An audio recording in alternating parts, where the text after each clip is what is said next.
The Ford Escape's actually been through a number of iterations over its lifetime. It started out as a simple, boxy little truck. Then it became one of Ford's first hybrids, and now we've got in front of us the 2014 model. Now, the 14 Escape can actually be had with a lot of tech, but this SE model we've got in front of us is what I think in the sweet spot. Let's take a look at it and see what I mean. Now, our SE model isn't equipped with the top-of-the-line My Ford Touch system. It's actually got the basic, deceptively simple, actually, let me take that back. It's not very deceptively simple because, I mean, well, look at all these buttons.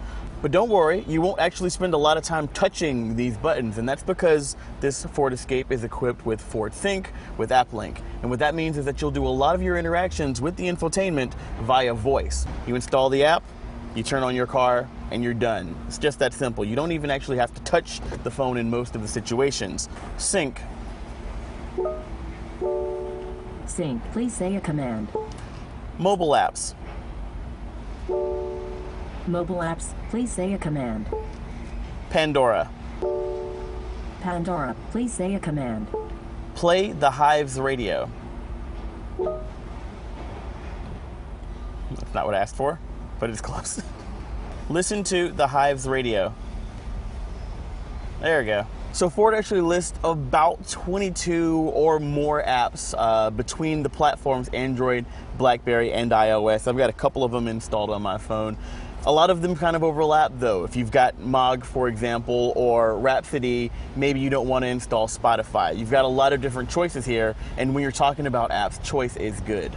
Interestingly, the Bluetooth audio stream doesn't seem to show album information when connected to my Android phone. Some of the other cars that I've tested have. The rest of the audio sources are going to include your standard sort of CD slot here, USB port for connectivity to iPod devices or your mass storage. You've got an auxiliary input. You've got AM and FM radio and Sirius XM satellite radio with a really neat trick. When you're listening to satellite radio, you can actually access this feature called Replay. And what that allows you to do is very briefly pause live radio and then get out of your car. You can pause for about 30 minutes, and when you get back into your car and hit play, it'll pick up right where it left off. And then, of course, you can jump back to direct play. So if you're in your car, you're listening to a baseball game and you've got to get out to fill up or pick up something from the store, you don't have to worry about missing the play. Further down the console, you've actually got your dashboard mounted shifter right here for the 6-speed automatic transmission. You do have a sport mode at the bottom of the shifter, which is going to actually change those shift points and give you better access to the 170 some odd horsepower that you have. It does feel a little bit better, a little bit more responsive for performance driving, if you want to put that in quotes, than the standard drive mode. And when you put it in reverse, you'll see that the 4.3-inch screen in the dashboard also serves as a rear view camera. If you've got the trunk open like we do, you get a nice exclamation point letting you know maybe it's not the best time to start moving.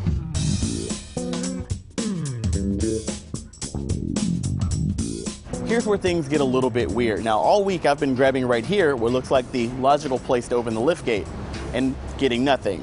Actually, the grab point's down here. There's a little button where you open it up the old-fashioned way. It's a little bit confusing, and I think it's one of those things that's left over from that stretched-out vertical focus design where they just slap that on there willy-nilly.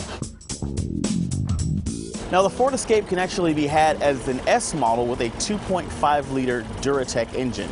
That's a workaday engine. It's naturally aspirated. It's got port injection. It's good for about 168 horsepower, but our SE model is actually stepping down in displacement, stepping up in power. This is a 178 horsepower, 1.6-liter EcoBoost engine. That's good for about 184 pound-feet of torque, so you're getting a little bit more efficiency. 23 miles per gallon in the city, 32 miles per gallon on the highway, and that's 1 mile per gallon more than the Duratec by every one of those metrics, and the power is actually a little bit more usable. Now that power is going to go through a 6-speed automatic transmission with select shift manual shift mode. That's the only option that you're going to get on the Escape. You do have the choice at the SE model between front wheel drive and all wheel drive. This is a front wheel drive model, so you get better efficiency. The all wheel drive is going to give you a little bit more traction when the weather gets a little slippery.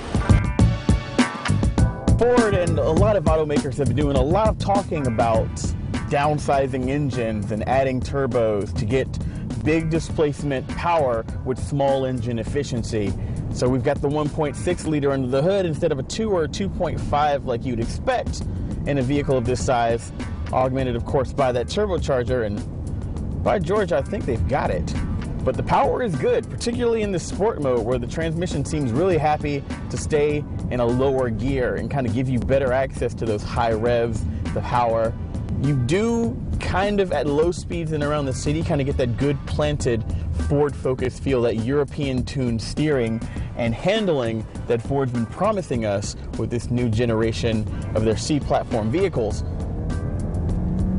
But the problem is that when you get up to highway speeds, it just kind of feels like it's moving around a lot. The whole vehicle is just kind of moving around a lot underneath you. Not the most planted vehicle that I've driven this month.